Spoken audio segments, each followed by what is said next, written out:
So I have to say that there's no silver bullet in this area, but probably a standardized approach and an objective approach and framework will be what's valuable here.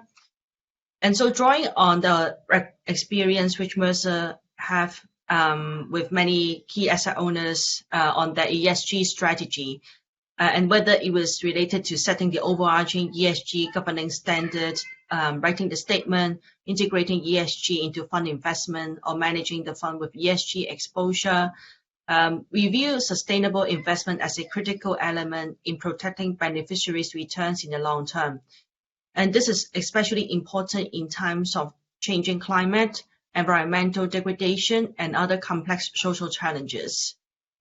And we also understand that the incorporation of sustainable investing philosophy and considerations into investment process is an ongoing and long-term progressive process.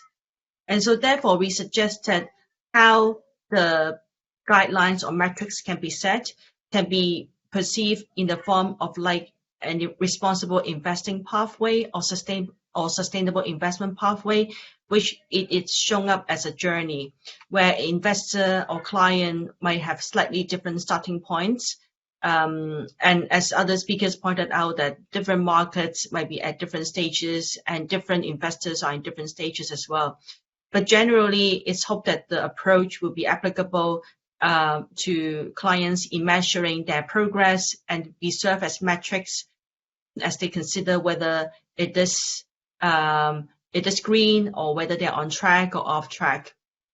And so generally, we believe that this measurement would start with beliefs, meaning that the organization's philosophy and values on ESG, which forms the foundation for the next step, which is policy. And policy sets out high-level direction for the development of guidelines and manuals, and then leading to the third element, process, which ensure effective implementation. Then last but not least would be the portfolio aspect, where the investment products is a reflection of how robust the previous building blocks were. And so summarizing, it's belief onto policy, onto process, and then onto portfolio. And these four main elements should be incorporated in throughout the journey are screening, integration, stewardship, and investment in solutions. So we believe that by applying consistent framework and objective measurement, it provides good guidelines and metrics for investors to gauge whether their ESG strategy is fit to their requirements or not. And again, this is not a one-off process. It can be recurring.